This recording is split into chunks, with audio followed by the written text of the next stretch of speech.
way you move make me blind. You will always be there. There's no doubt in my mind. You will always be there. Heading out to see ya. Hello les végans.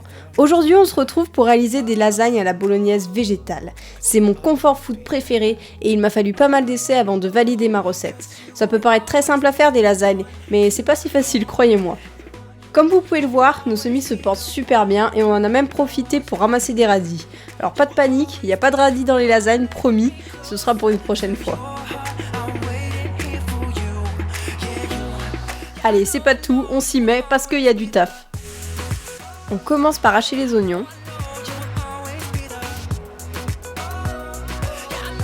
On s'occupe de l'ail en retirant la membrane et le germe et on le hache aussi.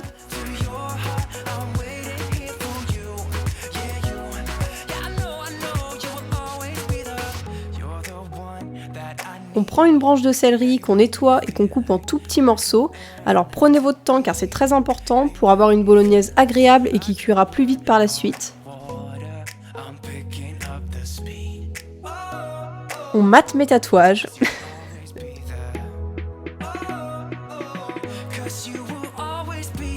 On épluche la carotte.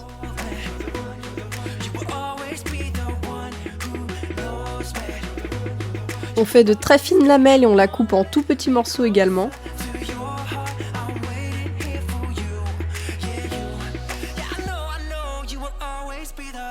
Dans un faitout, une cocotte, on fait chauffer l'huile d'olive. On ajoute les oignons et on les fait revenir 4 minutes sur feu moyen.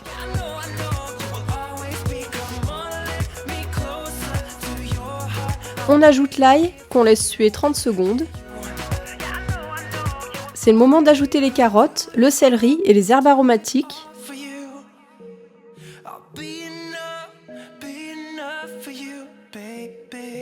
En herbe, on utilise du laurier, de l'origan et du thym séché. On ajoute 30 ml d'eau, on couvre et on laisse cuire sur feu doux pendant 10 minutes. On va ensuite utiliser des petites protéines de soja texturées. Je prends celles de chez Amonde Vegan, du coup je vous mets le lien en barre d'infos. On les ajoute donc dans la cocotte avec du miso brun, et oui, encore du miso, du concentré de tomate, du vin rouge vegan, car ce n'est pas toujours le cas, il est souvent collé avec des produits animaux, un cube de bouillon de légumes, et l'eau bouillante.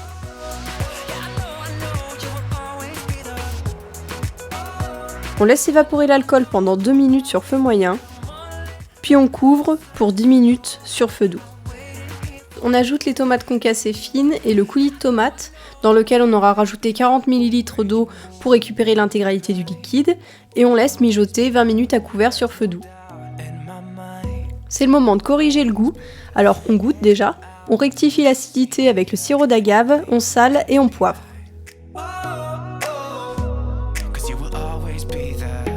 Et on n'oublie pas d'enlever les feuilles de laurier, j'ai failli oublier mais ça aurait été ballot quand même. On passe à la béchamel. Pour la margarine, j'ai utilisé celle-ci que l'on trouve en supermarché et qui est sans huile de palme, donc c'est top. On la fait fondre, puis on ajoute la farine. On forme ce qu'on appelle un roux. Alors là, j'utilise un demi-cube de bouillon de légumes que je vous conseille d'émietter ou de diluer dans l'eau bouillante. On fouette bien l'ensemble sur feu moyen. On ajoute le lait de soja en plusieurs fois. On finit par la levure maltée. Et on assaisonne avec le sel, le poivre et la noix de muscade. Comme vous le voyez, la texture doit être crémeuse et pas trop épaisse.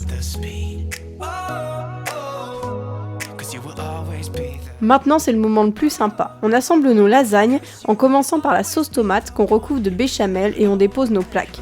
Avec ces proportions et ce plat, j'ai pu construire 4 étages de plaques à lasagne. Petite précision au passage, vous pouvez bien évidemment utiliser cette délicieuse bolognaise pour accompagner vos spaghettis.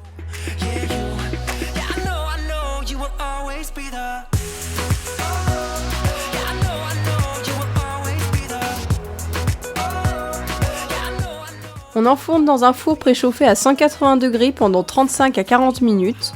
On en profite pour admirer la jolie croûte réalisée sans fromage. Attention, moment sexy. I'll do it all for you.